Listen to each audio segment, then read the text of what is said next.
한상혁 방송통신위원회 전 위원장님이십니다.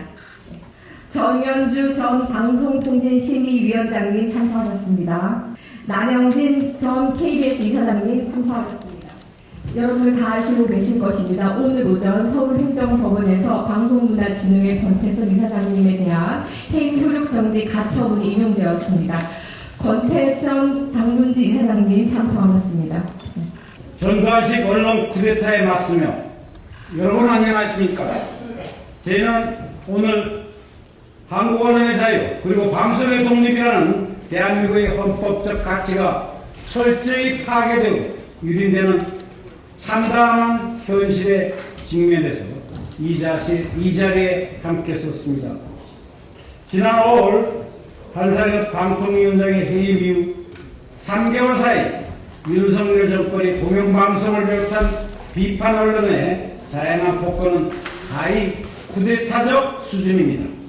방통위원장 직무대행 체제 아래에서 2명의 여당 추천위원들만으로 방송법 시행령을 고치는 편법을 동원해 공영방송 KBS를 지탱하는 핵심 재원인 수신료를 분리징수하게 만들었고 한 달도 안 되는 시간 동안 방송통신심의위원장과 공영방송 이사진 5명을 무더기 해임했습니다. 이명박 정권 당시 언론장악을 주도했다는 이유로 현역 언론이 80% 이상과 야 4당이 모두 반대한 이동관 씨를 기어이 방통위원장에 임명했습니다. 그리고 이제는 신앙민 김만배 대화보도를 빌미로 권력기관이 총동원돼 비판 언론에 대한 수사 등 조사에 나선 것도 모자라서 사형이나 폐간 등의 용어까지 들먹거리며 겁박하는 수준에까지 이르렀습니다.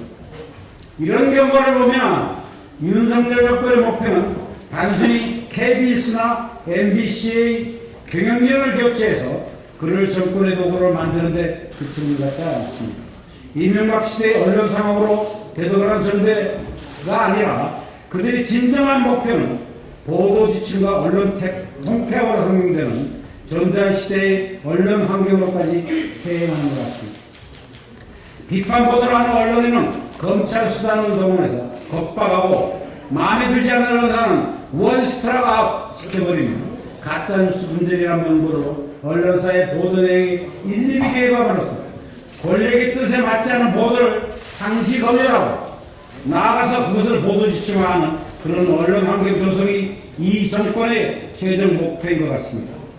이동관 방통위원장은 원스트라이크 아웃제나 가짜뉴스를 처벌하겠다는 계획 등이 언론 탄압이 아니냐는 질문에 언론 탄압이라는 프레임에 너무 위축이 돼서 제대로 할 역할을 못한 부분이 있지 않나 당당하게 대응하겠다라고까지 대답했습니다.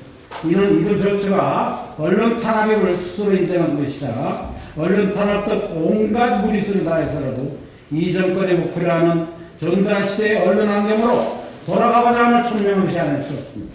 그에 반하는 이 정권이 그토록 많은 위법 행위를 저지르면서까지 수신료 분리징수 결정과 공영방송 이사진 해임 등을 밀어붙인 이유도 설명해주고 있습니다. 그리고 그 일련의 과정은 헌법적 가치에 대한 침해 정도, 동원된 위법의 정도, 그리고 향후 언론계에 미칠 파장의 정도에 비춰볼 때 언론에 대한 쿠데타라고 해도 과언이 아닙니다. 이런 쿠데타가 전 상행인데 절차나 법대가 안중에 있었겠습니다. 저희는 이 언론 쿠데타가 끝끝내 성공하리라고 생각하지는 않습니다. 언론의 자유가 민주주의 기본 조건이자 민주주의를 지탱하는 근간임을 알고 계신 국민들께서 이를 결코 묵과하지 않으리라고 믿기 때문입니다. 면면에 이어온 변혁에 없어는 우리 국민들이 종국에는 불의하고 부당한 정권을 응징해 왔음을 증언하고 있습니다. 하지만 그러기 위해서는 현 정권의 언론 정책의 문제점을 제대로 알리는 노력이 선행되어야 합니다. 누군가 말했듯이 민주주의를 부정한 파시즘은 공포를 먹고 살지만 민주주의 속에 기생하는 파시즘은 무지를 먹고 삽니다. 언론의 자유와 방송의 독립을 소중히 여기는 이들이 힘을 모아서 윤석열 정권의 퇴행된 언론 정책의 실상을 낱낱이 알리고 국민을 지지를 구해야 합니다. 저희는 무엇보다 현직 언론을 포함한 언론계가 이 문제의 심각성을 철저히 인식하고 행동해 줄 것을 촉구하고 싶습니다. 일부 보수 언론이나 그 소속원들은 원스트라이크 아웃제나 가짜뉴스 초벌적인 조치와 자신들과는 무관한 일처럼 이해되는지 모르겠습니다. 그러나 어떠한 비판도 불허하면서 국정만을 요구하는 권력이 그들에게만 숨쉴 공간을 허용하리라고 기대하는 것은 너무 안이하고 편의적인 생각입니다. 스스로 언론인을 자임하고 언론인을 자임한다면 모든 정파적인 관계에서 벗어나서 언론에 대한 무도한 조치에 맞서 언론의 자유와 방송의 동물을 지키기 위해 나서야 할 것입니다. 나아가 시민사회 역시 언론 문제를 먼 산에 불 정도로 봐서는 안 됩니다. 자유롭고 비판적인 언론이 부재할 때 시민사회의 중요한 의제 설정 기능에 미칠 영향과 사회적 약자를 포함한 일반 시민들의 감당할 고통이 얼마나 클지 생각해 봐야 합니다.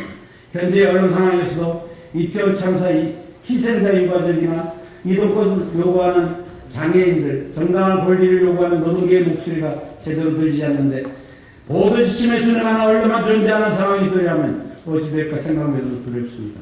전두환 정권의 포갑적 언론 정책이 당시 한 사회를 어떻게 질식시켰는지, 그리고 그걸 극복하기 위해 얼마나 많은 사람이 목숨을 던지고 피 흘리며 투쟁했는지 되새겨 보아야 합니다. 마지막으로 권력의 퇴행을 받으려는데 기념한 사법부의 역할을 강조하지 않을 수 없습니다.